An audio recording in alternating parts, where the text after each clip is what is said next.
10 anos cabem em uma linha do tempo. E em milhares de manchetes que contam fatos que marcaram o Brasil e o mundo. Na última década, fomos além da notícia. Nos tornamos presença constante em conversas. Trouxemos furos de reportagem. Propomos reflexões. Viramos companhia diária para os leitores e ponto de conexão entre marcas e audiência. Entendemos que informação não mora só em manchete. Ela pulsa nas redes, gera debates no WhatsApp, ganha vida nas ruas e na rádio.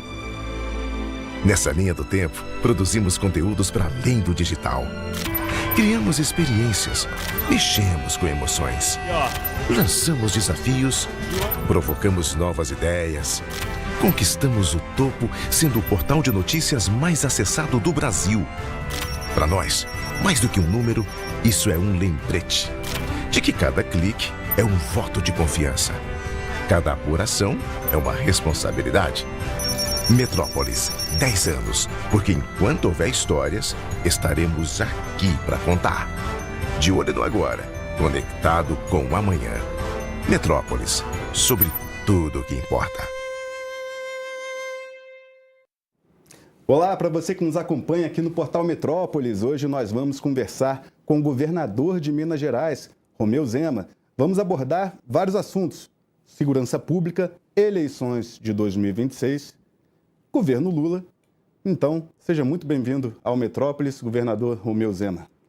Bom dia, Capelli. Bom dia para quem está nos acompanhando. Um grande prazer estar aqui com vocês. Governador, nas eleições do ano que vem, 2 temas serão preponderantes. Nas eleições em geral, a economia é a questão que manda, mas nas eleições do ano que vem, o tema da segurança pública será igualmente importante ou até mais. Isso porque a população está cansada do narcotráfico no Brasil. Teve também a questão da operação policial realizada no Rio de Janeiro, em que matou mais de 100 suspeitos, 4 policiais mortos, que foi criado, inclusive, o consórcio da paz, que vocês chamam, né, o consórcio de governadores conservadores. E, então, queria começar por esse tema, o tema da segurança pública. Como o senhor enxerga os projetos que estão em tramitação na Câmara, sobretudo o PL antifacção, relatado por Guilherme Derrite, que o senhor bem conhece, secretário de Segurança de São Paulo, que voltou para Brasília para relatar o texto. Quais os avanços que o senhor considera necessários para endurecer as penas, o enfrentamento ao crime organizado? Bom, Capelli, o Brasil, infelizmente, é o campeão mundial de homicídios há décadas. 40 mil vidas, no mínimo, são perdidas aqui no Brasil por ano. E um governo que fala tanto no social, me parece que não está nem um pouco envolvido em querer melhorar essa questão. Depois da operação no Rio de Janeiro, acho que o brasileiro acompanhou, ele viu que quem mais aprovou aquele tipo de operação é quem estava sofrendo a consequência, lá na comunidade. É aquele que é extorquido pelo crime organizado na hora de pagar a conta de energia, a conta de água, a conta de internet, que o seu carro não pode entrar e subir porque tem barricada. Nós temos aqui essas áreas que são verdadeiramente territórios do crime organizado. E conviver com isso é um terror para quem mora ali. Até para você, para mim, que não moramos nessas áreas controladas, não temos tanto problema. Mas hoje, no mínimo, 30 milhões de brasileiros estão vivendo em áreas controladas pelo crime. Ceará, problema seríssimo lá. E quem está ali tem um estabelecimento, tem um salão de beleza, tem de pagar uma mensalidade para o crime organizado. Nós precisamos mobilizar o Estado. Quando eu falo Estado, é o município, é o Estado estadual, é o Estado federal, contra essas facções. E o evento no Rio de Janeiro, fui lá dar os meus parabéns ao governador Cláudio Castro, mostrou que tem total apoio da população. E é o caminho. Tenho certeza que hoje lá, quem é jovem e estava seduzido pelo crime organizado, já está pensando 500 vezes se vale a pena ou não participar daquela vida que muitas vezes seduz jovens, porque vai ganhar muito dinheiro, vai ficar temido na comunidade É uma vida que se vende como glamurosa, chamativa e por aí vai. E ontem nós tivemos um avanço muito expressivo e o bom é que quem conduziu esse processo, o Derrite, o deputado, ex-secretário de Segurança Pública de São Paulo, é alguém que já viveu. Não foi antropólogo, não foi sociólogo, não foi assistente social, não foi ninguém que nunca teve de enfrentar o crime organizado. Eu sou até adepto, Capelli, que quem opina sobre criminalidade deveria necessariamente ter tido uma residência em combater a criminalidade. É um absurdo você ver advogados, juízes, magistrados, etc., interpretando, né, o criminoso como a vítima, como alguém que foi esquecido pela sociedade. Agora, quem já combateu o crime como o Derrite sabe muito bem. Então, o Hugo Mota foi muito feliz em colocar o Derrite como relator. É um avanço muito grande esse aumento das penas, acabar com qualquer tipo de privilégio, como saidinha, redução da pena, etc. Isso é o que precisa colocar um custo alto. Agora, eu, como governador de Minas, gostaria que fosse mais. Eu queria que as organizações fossem enquadradas como terroristas. O governo é contra, o governo federal. É contra. Eu gostaria. Eu acho que o Brasil precisa, inclusive, de cooperação internacional para combater. Esse pessoal tem tentáculos em diversos países e como você tem essa caracterização de grupo terrorista, você consegue essa cooperação para combatê-los mais eficientemente. Importante a gente dar um contexto para quem está nos assistindo agora, que a direita em si é a favor de classificar PCC e Comando Vermelho como organizações terroristas e o governo Lula é contra. E por quê? O governo federal argumenta que enquadrar PCC e CB como terroristas fere a legislação brasileira, porque não tem um comportamento ali contra determinado grupo étnico, enfim, isso feriria a legislação brasileira. E tem também um bastidor, que o Planalto não fala abertamente, mas que é um temor do governo Lula, de que ao classificar organizações do narcotráfico como terroristas, eles temem que os Estados Unidos possam intervir e fazer ações militares no Brasil sob pretexto de combater o terrorismo, porque isso daria uma margem no campo internacional para uma maior interferência dos Estados Unidos em ações militares no Brasil, sem a autorização do governo brasileiro. O senhor acredita que tem essa possibilidade de os Estados Unidos usarem isso para tentar eles próprios combaterem essas organizações sem um aval, sem um diálogo com o governo Lula? Acho isso extremamente pouco provável. O que esse governo quer, no meu entender, é eliminar qualquer agravamento de pena, não fazer nada com relação ao crime, até porque, no meu entender, ô Capelli, hoje me parece que os tentáculos do crime organizado estão muito entranhados dentro da máquina pública, inclusive, e tem interesses ali. Hoje nós sabemos que tem candidatos que são financiados nas suas campanhas pelo crime organizado, via Caixa 2, etc. Então, isso é muito grave e o governo federal parece que sempre tem essa postura de que bandido é um sujeito bonzinho.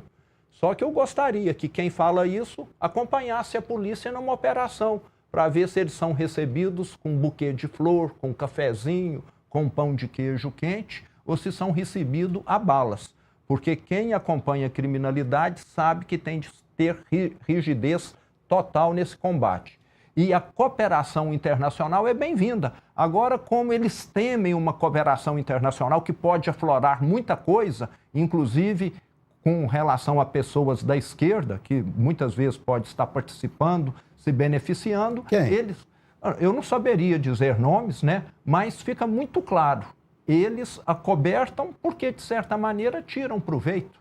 Nós temos de lembrar aqui... De que forma? Ô Capelli, o crime organizado hoje, ele fornece mais de 1/3 dos cigarros consumidos no Brasil que vem de fora.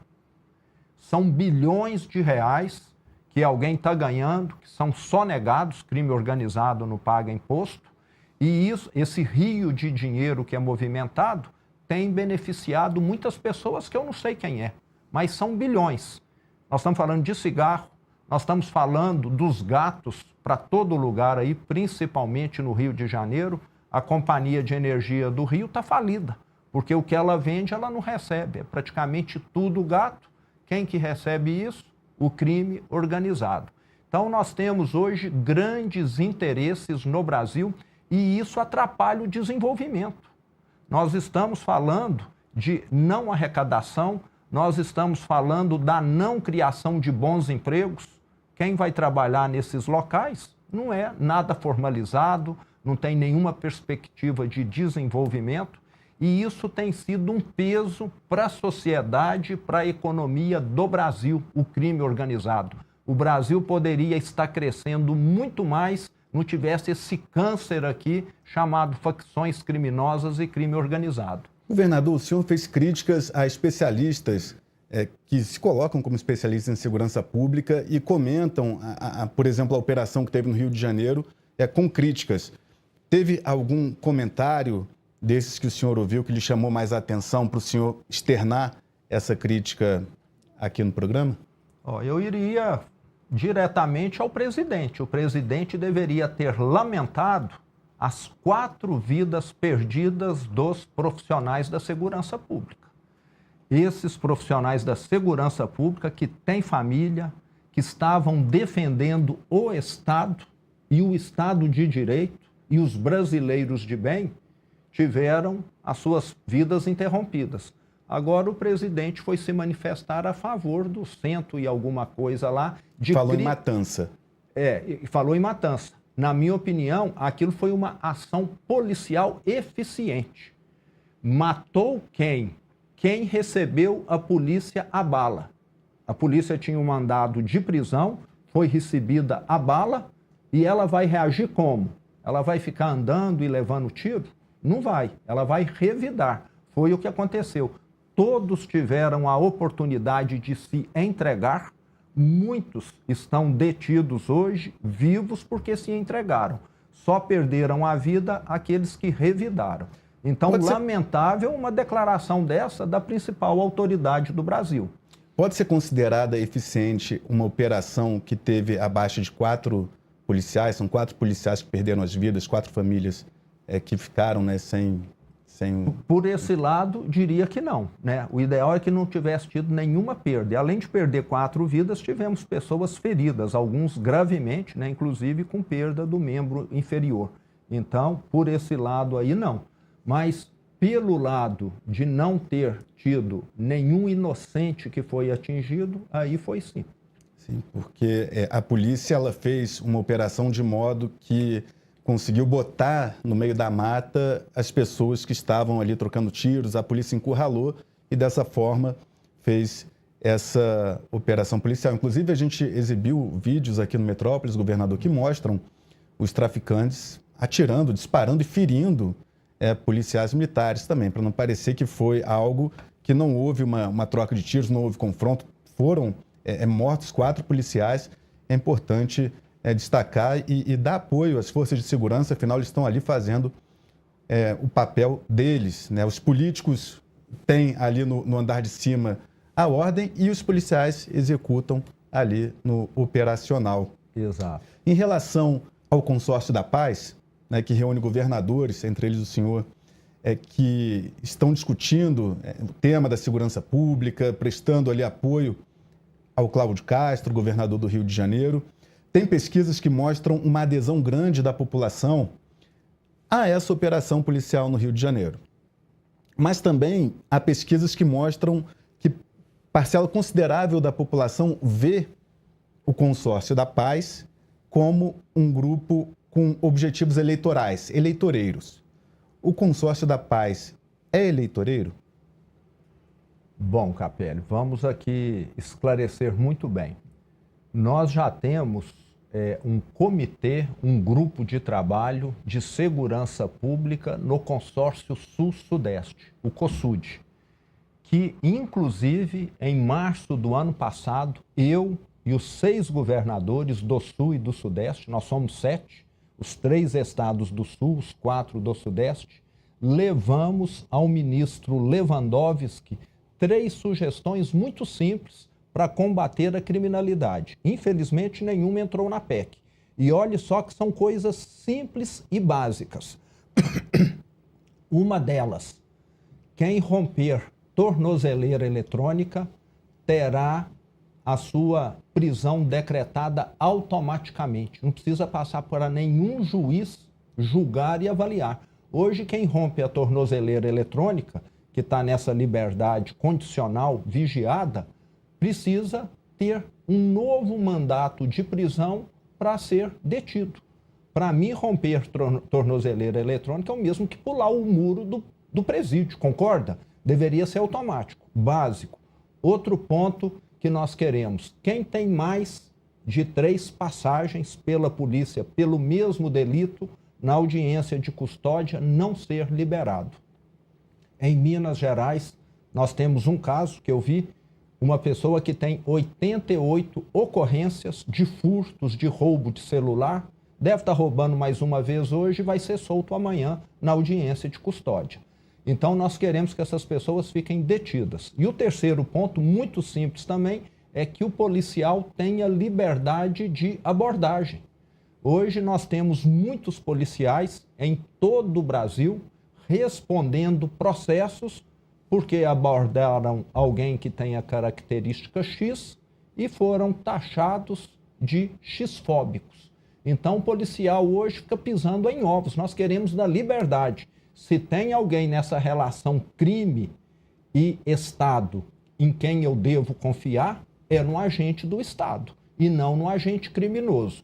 Então, hoje, o policial no Brasil, ele trabalha, vamos dizer, com uma camisa de força, meio que amarrado hoje, e ele precisa ter liberdade de atuar. E se ele agiu errado, que ele pague por isso, mas não que a atividade dele fique sendo criminalizada.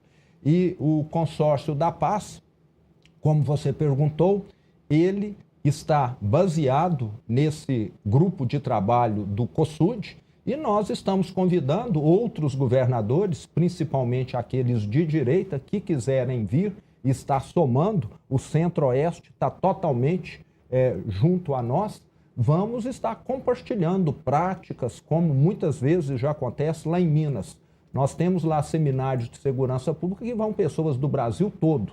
Queremos um Estado estar contribuindo com o outro, já que o governo federal não cede blindado para quem quer combater o crime, um Estado vai estar dando apoio ao outro, sim. Mas e essa questão de parcela da população, segundo pesquisas, enxergarem o Consórcio da Paz como algo eleitoreiro, que foi agora oficializado, né, após a operação no Rio de Janeiro, para tentar surfar nessa questão da segurança pública e atingir objetivos no ano de véspera, às vésperas de um ano eleitoral?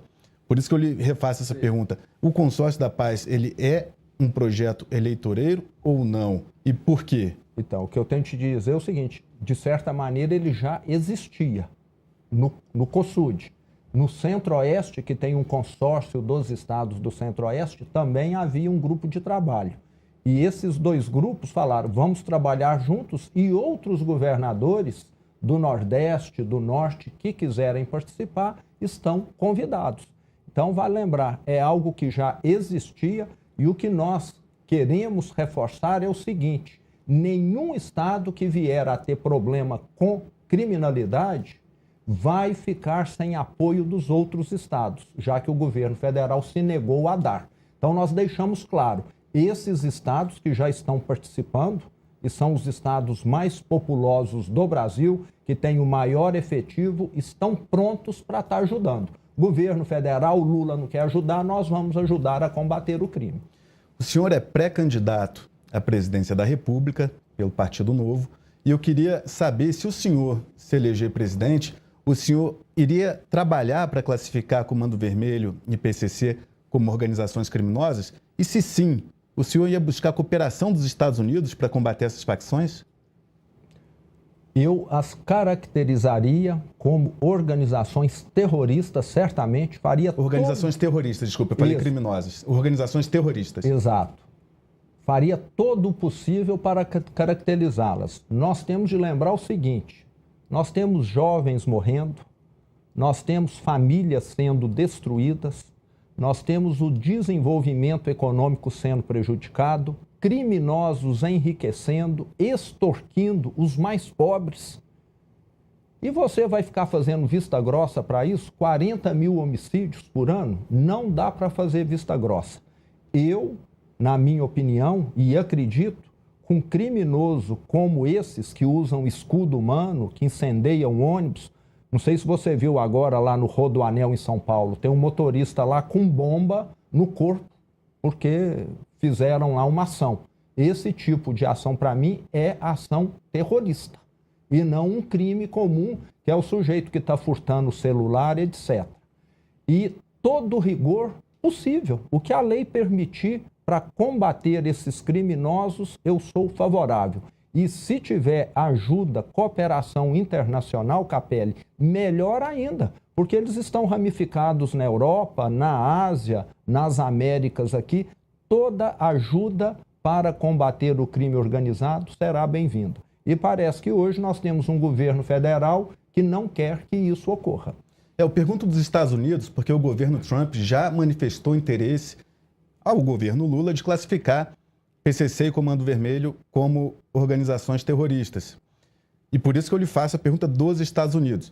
O senhor diz, se eleito presidente, o senhor iria atuar para classificar essas organizações como terroristas. E de que forma buscaria essa cooperação com os Estados Unidos? O senhor permitiria, por exemplo, que os Estados Unidos fizessem operações integradas no Brasil para combater o Comando Vermelho e o PCC? Eu falo isso porque depois da operação no Rio de Janeiro, o Departamento de Combate às Drogas dos Estados Unidos enviou uma carta ao secretário de Segurança Pública do Rio de Janeiro, Vitor dos Santos, se colocando à disposição para, entre aspas, o que for necessário para combater o narcotráfico. Isso deu margem aí a bastantes questionamentos, qual seria essa atuação, enfim. Se eleito presidente, o senhor gostaria de ter forças operacionais dos Estados Unidos no combate ao narcotráfico aqui no Brasil? Primeiro, Capelli, soberania nacional. Tudo muito claro, muito bem acordado. Agora, se muitas vezes existe uma tragédia humanitária e há ajuda internacional, né, o próprio Brasil já foi ajudar, eu já enviei bombeiros para a América Central, para a África, em diversos desastres naturais, por que não ter essa ajuda internacional e americana também para combater algo que, na minha opinião, é pior do que qualquer desastre natural? Qual desastre natural mata 40 mil pessoas por ano? O último tsunami que teve alguma coisa assim foi lá em 2004, aquele tsunami na Ásia, que matou milhares e milhares de pessoas. Agora aqui no Brasil, nós estamos tendo uma tragédia natural todos os dias. São 100, 120 brasileiros que perdem a vida diariamente por causa do crime organizado. Uma tragédia por dia. E não vamos aceitar essa ajuda? Que seja da Alemanha, dos Estados Unidos, do México, de quem quer que for. Se for para somar no combate ao crime organizado, será bem-vinda sim, respeitando a soberania. E qual seria esse limite? Por exemplo, ações em solo dos Estados Unidos? Ou seria mais na questão de inteligência? Porque isso tem que ser algo bem definido também, né? Eu vejo que é muito mais na questão de inteligência, de equipamentos, até porque as nossas polícias militares conhecem muito mais os seus territórios, sabem muito mais como a coisa funciona aqui. Mas em termos de equipamentos, os Estados Unidos poderiam fornecer o que na sua concepção? Blindados? Exatamente, blindados, equipamentos de escuta, drones, etc. Muita coisa poderia ter essa cooperação para estar contribuindo no combate ao crime organizado. Na minha opinião, até nem crime, né? Terroristas. Quem hoje está matando 40 mil pessoas por ano não é um criminoso comum, não. É uma matança em massa que ocorre no Brasil. Uma curiosidade que, ao classificar essas organizações do narcotráfico como terroristas, faccionados de Comando Vermelho e PCC que forem presos nos Estados Unidos poderiam ser enviados para a prisão do Cecote, em El Salvador, que é destinada exclusivamente a terroristas, né? Então tem também essa característica curiosa do que uma eventual classificação de PCC e Comando Vermelho como terroristas poderia fazer. Então, nós poderíamos fazer um convênio, já que é um convênio internacional, com El Salvador, mandar aqui os faccionados para o Secote lá em El Salvador. Você já pensou que beleza? Nem no Brasil esses criminosos ficarem, né, serem transferidos para um presídio de segurança máxima num país que está bem distante, onde ele nem sinal de celular daqui ele teria. E falando em El Salvador, não me lembro se da última vez que eu estive aqui eu já havia ido ou não, foi naquela época que eu estive em El Salvador, se não me engano, em abril ou maio, e lá é um exemplo que, infelizmente, Capelli, a mídia aqui no Brasil não divulga. Um exemplo de país que, num espaço de 3 anos, conseguiu reduzir os homicídios em 99%. Era o país mais perigoso e violento das Américas, e acho que do mundo, e hoje está junto com o Canadá como o mais seguro das Américas e um dos mais seguros do mundo. O que aconteceu lá? Construíram o Secote, mudaram a lei, todo faccionado, toda organização criminosa foi equiparada a terrorista e todos estão presos. E qual que é a aprovação popular lá? Mais de 90% do presidente. E eu que sabia dessa situação, fiz questão de ir lá ver in loco. Conversei lá, nos 3 dias que eu estive, com mais de 50 pessoas, todas apoiando incondicionalmente essas ações do governo federal. E eu conversei com estudante, eu conversei com picolezeiro, que vende picolé na rua, conversei com o dono do barzinho lá dentro da comunidade, conversei com a dona de casa, conversei com a salgadeira vendendo salgado na rua. Todos falaram, a nossa vida mudou e para melhor. E um detalhe, uma estatística que demonstra isso. El Salvador, 6 milhões de habitantes. 300 mil voltaram nos últimos 2, 3 anos para poder morar lá novamente, porque já tinham desistido devido à violência. Um país que voltou a ter crescimento econômico, que o turismo está bombando, vi isso lá na hora que eu voltei, surfistas brasileiros falando, aqui a gente não acha hotel mais. Eu venho aqui há muitos anos e lotado o país em termos de turismo.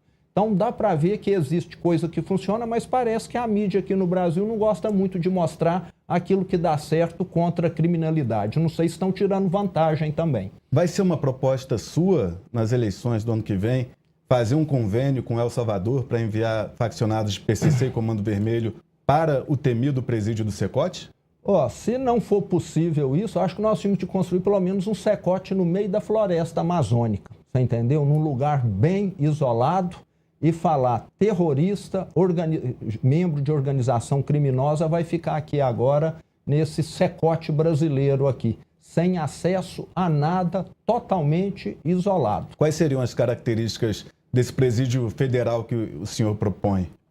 Primeiro, isolado, né, somente com uma pista de pouso, né, e fortemente armado para qualquer outra aeronave que não autorizada que chegasse ali, não ter condição de descer, esse acesso somente aéreo e segurança máxima. E quem tentasse fugir, com certeza, não iria sobreviver na floresta. Vamos dizer que seria uma Alcatraz da selva, né, e não uma Alcatraz do mar ali, alguma coisa assim.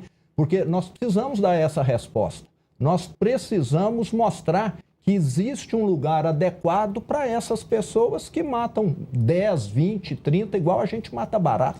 Para a gente encerrar o tema da segurança pública e passar para outras pautas também, um ponto que é inevitável a gente falar, governador, é o seguinte, que não basta só a polícia entrar com um fuzil e fazer operações como essa que fez no Rio de Janeiro. Tem que ter política pública dentro dessas comunidades. Quando teve as unidades de polícia pacificadora no Rio de Janeiro, no governo Sérgio Cabral, os bandidos foram expulsos desses morros, dessas favelas, só que não havia política pública para as pessoas. E depois de um certo tempo, os bandidos voltaram, porque não é botar um container ali com a polícia militar que vai resolver a questão da criminalidade. Por que há tanta dificuldade do poder público? Aqui eu não falo de prefeitura, de governo estadual, de governo federal, eu falo do poder público como um todo, de ofertar serviços de qualidade para essas pessoas que precisam, estão nessas áreas mais pobres? Concordo totalmente. Lá no Rio de Janeiro, nós tivemos no passado uma experiência bem-sucedida que não teve continuidade. Em determinado momento, houve uma retração do Estado nas ações que estava fazendo lá. Quando eu falo Estado, município, Estado e governo federal. E o que nós precisamos é ter uma constância. O poder público no Brasil, Capelli, infelizmente, ele vai muito nas ondas eleitoreiras, né? Aquilo que é bom para a minha próxima eleição, eu vou fazer. Aquilo que é um projeto de Estado de longo prazo, se não for bom para mim, eu vou deixar aquilo lá morrer de inanição e vou partir para outra. Eu herdei um cemitério de obras inacabadas em Minas Gerais. O PT abandonou, acho que é porque antes foi o PSDB que havia começado essas obras, concluí todas. Então fica muito claro que não há essa preocupação com continuidade. E nós precisamos ter. E é um pacto que envolve municípios, que envolve também Estado e governo federal. E o que nós vimos agora lá no Rio de Janeiro foi o governo federal lavar as mãos. Eu não tenho nada a ver com isso aí e deixar o governador Cláudio Castro lá na mão.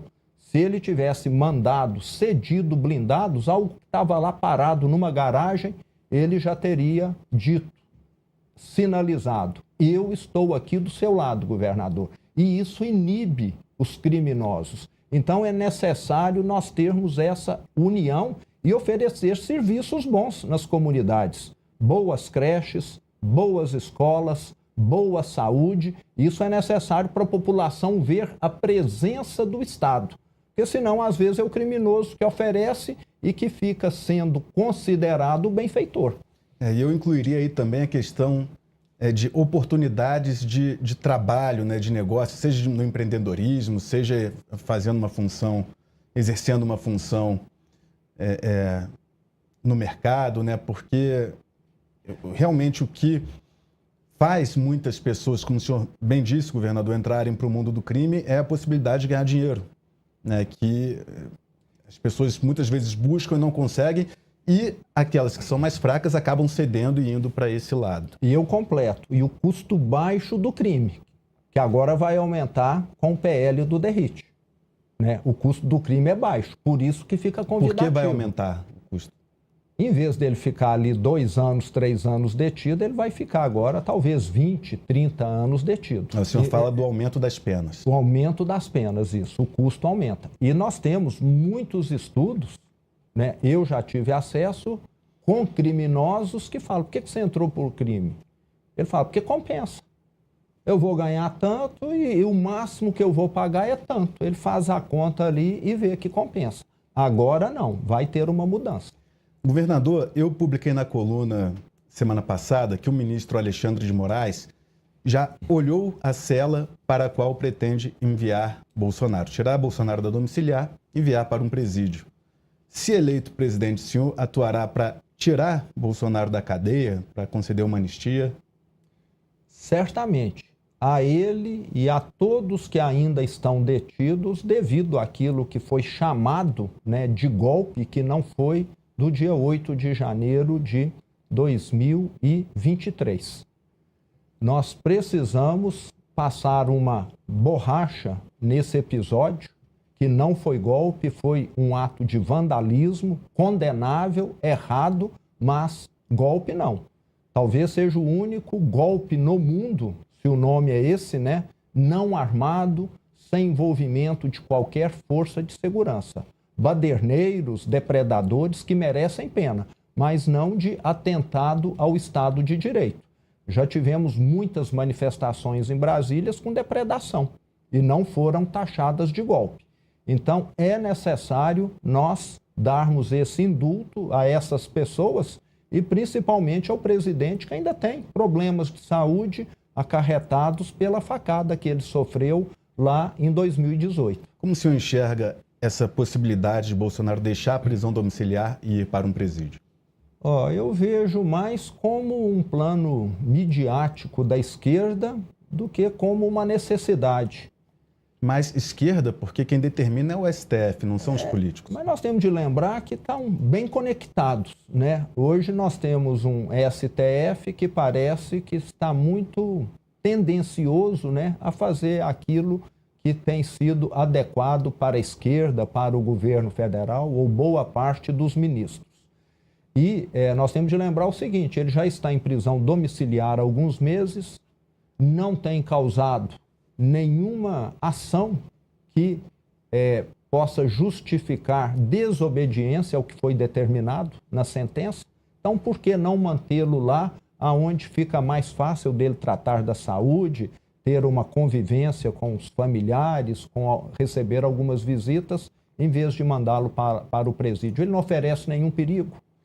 O senhor já visitou Bolsonaro na prisão domiciliar ou pretende visitá-lo, seja na prisão domiciliar ou eventualmente em um presídio? Não, eu estive com ele exatamente na semana em que ele foi intimado e ainda não tive a oportunidade. Pretendo ir lá vê-lo sim. Uma pessoa com quem eu tive bastante contato na minha primeira gestão, quando ele era presidente, no início da segunda, e com quem eu me solidarizo. O senhor disse que teve contato na semana em que Bolsonaro foi intimado. Como é que foi o seu último contato com ele? Ele estava muito bem, ele só me reclamou da crise de soluço que ele estava tendo lá naquele dia especificamente. E eu fui até ele naquele momento, Capelli, para comunicá-lo em primeira mão da minha pré-candidatura a presidente. E o que ele disse? Falou, apoio totalmente, e disse, apoiarei todos os candidatos de direita. E quanto mais candidatos à direita tiver, melhor. Nós estamos falando de governadores bem avaliados nos seus respectivos estados e, com toda certeza, quanto mais nós tivermos, mais votos a direita terá no primeiro turno e com boas chances de transferi-los para um segundo turno. Ou seja, nessa conversa, Bolsonaro disse que apoiaria todos, seja a sua candidatura, a candidatura de Tarcísio de Freitas, de Ronaldo Caiado, eventualmente de Ratinho Júnior, do PSD. Ele disse que quanto mais candidatos, melhor. Foi isso? Ele falou, a minha visão para a direita crescer é essa, quanto mais candidatos, melhor. Pode ser que ele, a família, venha decidir apoiar um desses candidatos em específico, ou então só falar, estamos apoiando os candidatos da direita. Aí é uma decisão que vai caber a eles. A informação que eu tenho é que a preferência segue ali pelo Tarcísio de Freitas, né, governador de São Paulo, que tem a preferência do Jair Bolsonaro para ser candidato à presidência. Preferência essa que não é compartilhada por toda a família, né? A gente já publicou na coluna, eu fiz entrevistas com Eduardo Bolsonaro e com Flávio Bolsonaro, e os dois disseram ver com alguma resistência uma candidatura de Tarcísio à presidência, dizendo que ele deveria buscar uma reeleição em São Paulo, que seria o caminho natural para Tarcísio. Como o senhor enxerga a possibilidade de uma candidatura de Tarcísio? Tarcísio é um gestor excepcional, uma pessoa que eu aprendi a admirar, primeiro como ministro da infraestrutura, na minha primeira gestão, e depois como governador de São Paulo, um governador competente, extremamente bem avaliado, tem todas as condições de ser um presidente excepcional. Se ele vier a concorrer, ele vai estar somando muito para a direita. Agora vai caber a ele, ao partido dele, colocar na balança. Como candidato à reeleição em São Paulo, ele está praticamente garantido. Como candidato a presidente, as chances já não são tão grandes assim. Todos nós, pré-candidatos da direita, sabemos disso. Mas é uma decisão que vai caber a ele, ao partido dele, mas aonde ele estiver, eu tenho certeza que ele vai estar contribuindo tanto com São Paulo quanto com o Brasil. Ao conversar com políticos do Centrão e da direita no ano passado, a avaliação que esses políticos me passavam, dirigentes, pessoas influentes no Congresso Nacional, é que seja quem enfrentasse Lula, iria sair vitorioso em 2026, porque o governo federal estava muito fragilizado. Agora, né, em 2025, conversando com essas mesmas pessoas, a avaliação é que o Lula conseguiu, de certa forma, arrumar um pouco a casa. Né? Saíram pesquisas que mostram, que até hoje mesmo, que mostram que houve uma redução da popularidade do governo federal, do governo Lula, mas ainda assim é superior ao que estava no ano passado. O senhor acredita que é por aí? Lula será um candidato difícil em 2026? Como o senhor vê a musculatura política do presidente para o ano que vem? Capelli, ele com toda certeza é um candidato que tem chances, até por ser o presidente, por ter toda a máquina na mão. Ele surfou algumas ondas boas, como a do tarifaço, 60, 90 dias atrás, né? Foi uma onda boa, mas onda vem e vai embora, e depois vem outra que pode ser o contrário, o efeito como essa da segurança pública. Então, o senhor acredita que Eduardo Bolsonaro errou ali na articulação nos Estados Unidos? Com certeza, ele não foi muito feliz nas declarações dele, etc. Nós não podemos colocar o direito pessoal particular de alguém acima do interesse da nação. O interesse de alguém, pessoalmente, se sobrepor a um interesse de um país. E me parece que naquele momento ali, ou ele não se manifestou bem, ou fez alguma coisa que deu a entender isso, né? Uma pessoa é mais importante do que um país. E ninguém é mais importante do que um país, nem um presidente. Então, acho que isso foi ruim para a direita, mas já é passado. Acho que essa onda aí já está bem pequena já. E nós vamos ter outras ondas pela frente imprevisíveis. Agora, uma coisa é certa. Nós estamos hoje, Capelli, numa situação 2025, 2026, muito semelhante lá a 2014, 2013, quando a economia estava crescendo à base de anabolizantes. E isso vai ter um desfecho trágico. Um governo que não vai conseguir, ano que vem, 2027, fechar as contas devido a essa gastança. Está tentando aumentar impostos agora, criar impostos para equilibrar essa balança. E por que não vai tributar o crime organizado acabando com ele? Na hora que você acaba com o crime organizado, você aumenta a base de arrecadação. Mas também não é uma equação simples essa, né, governador? Então. Vamos pegar o caso lá do Rio de Janeiro, a Light, a Companhia de Energia do Rio de Janeiro. Me parece que 70% da receita dela é não recebida porque é tudo gato. No dia que o crime não estiver lá e tiver ela cobrando e não o crime cobrando, vai ter PIS, vai ter COFINS, vai ter imposto de renda sobre tudo isso. Então, nós temos de lembrar que você solucionando a questão do crime, você soluciona outras questões aí. Mas a pergunta eu até esqueci que você me fez agora.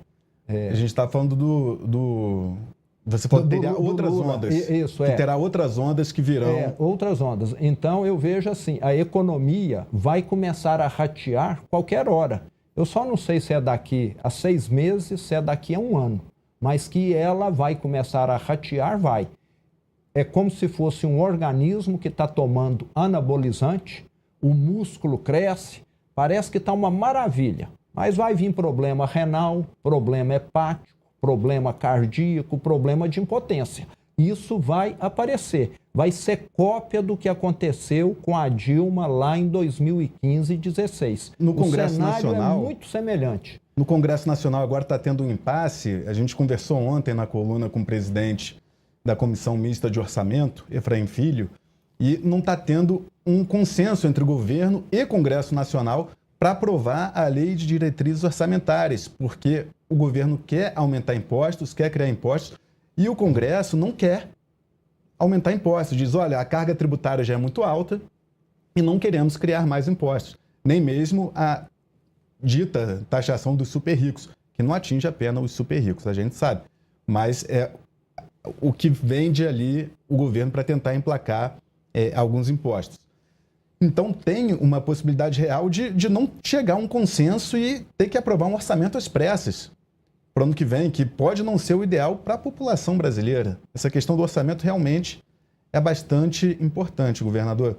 Agora, queria voltar na questão que o senhor disse, que acredita que o Eduardo Bolsonaro não foi feliz ali na articulação nos Estados Unidos. O que ele diz, o que ele alega, é que ele articulou para impor sanções a ministros do STF, autoridades brasileiras, mas que não teria atuado pelo tarifaço, que aquela teria sido uma decisão do governo Trump ali.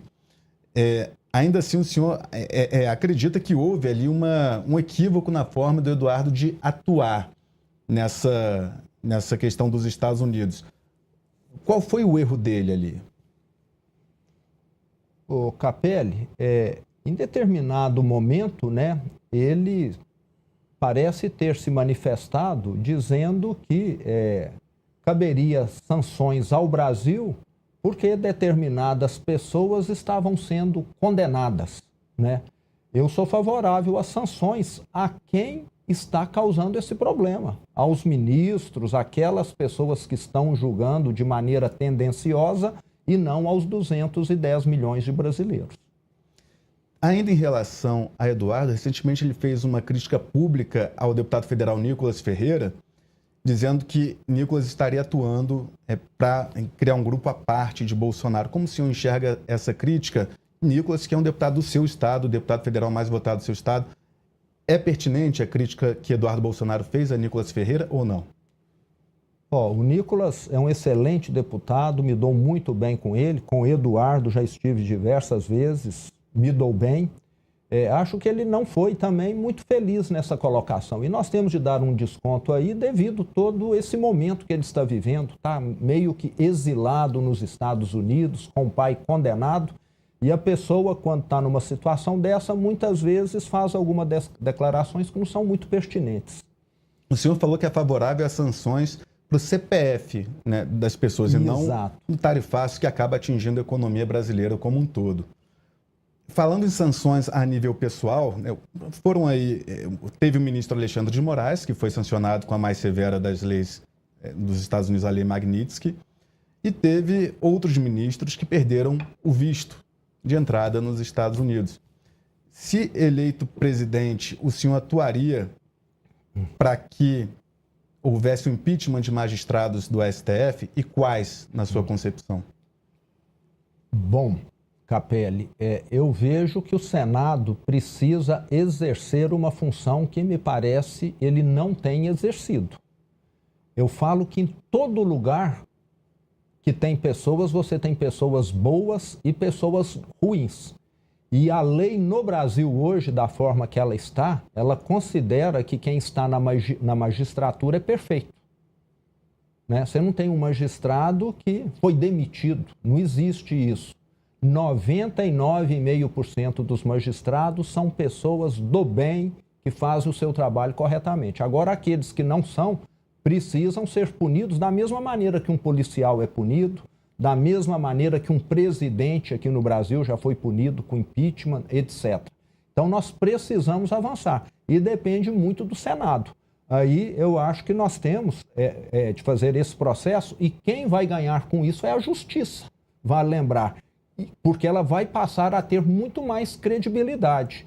Hoje, quando nós temos um desembargador, um juiz, e são exceções, vale lembrar, que procedem mal, que entram em algum crime, vamos dizer assim, fica ruim para a classe toda. Mas me parece que o corporativismo acaba querendo protegê-los. Corporativismo não é bom nesse sentido, para proteger os ruins. Eu diria que ele pode funcionar na hora de promover, né, aquilo que a categoria precisa. Mas no Brasil, hoje, nós precisamos dessa mudança e o Senado é que vai ter de capitanear. Governador, a sua equipe está me acionando aqui, dizendo que o senhor tem outra agenda. Queria agradecer a sua participação, deixar aberto, caso queira fazer uma última declaração também, algum outro assunto que o senhor queira abordar. Eu queria concluir aqui, já que nós falamos em muito segurança pública, eu não tive aqui a oportunidade. Minas Gerais, hoje, a nossa polícia militar, a nossa polícia civil consegue ter acesso a 100% do território, Capelli. Não existe uma rua onde a nossa polícia não entra. O crime organizado tenta entrar em Minas Gerais, mas sabe que lá é difícil. E lá nós damos o recado. 2021, na cidade de Varginha, o crime organizado, o novo cangaço, alugou uma fazenda, 28 criminosos instalados lá numa fazenda para fazer aquelas ações com escudo humano em cidades pequenas, aonde eles fazem uma barricada em frente à delegacia, em frente ao quartel, incendiando caminhões para explodir bancos, agências bancárias, caixas eletrônicos. Nós detectamos essa ação lá, junto com a Polícia Federal, fomos até lá para tentar ver se aquilo realmente estava acontecendo, fomos recebidos a bala e resultado dessa operação, 28 mortos por parte dos criminosos. E quando você age... Teve alguma baixa na polícia? Nenhuma. Graças a Deus, dessa vez, nenhuma baixa na polícia. Quando você age dessa maneira, você deixa muito claro para esses terroristas, não venham atuar aqui. E são terroristas mesmo, porque muitas vezes esse novo cangaço, para assaltar um banco, ele pega refém, coloca em frente do capô do carro, para a polícia não poder atirar, enquanto ele está ali fazendo a sua ação. Isso, para mim, é terrorismo. Então, nós precisamos, no Brasil, de ações efetivas contra esses criminosos, para quem vida humana não tem nenhum valor. Nós vamos ajudar a salvar brasileiros combatendo o crime organizado no Brasil. Se eu vier a ser presidente, ou quem vier, espero que faça mudanças para que nós deixemos de lado esse campeão mundial dos homicídios. O senhor já antecipou aqui que uma proposta será a construção de um presídio de segurança máxima no estilo do Cecote em El Salvador. Esse presídio que o senhor propõe seria na Amazônia, no meio ali isolado na selva, para não ter nenhuma comunicação, nenhuma chance de esses criminosos fugirem, é isso, né? Exatamente. Vão ficar lá num lugar, vamos dizer, onde a fuga é praticamente impossível. Governador Romeu Zema, muito obrigado pela sua participação aqui no Metrópolis e obrigado a você que nos acompanhou até agora. Siga as redes sociais do Metrópolis, metrópolis.com.br e seguimos juntos. Um forte abraço. Tchau, tchau.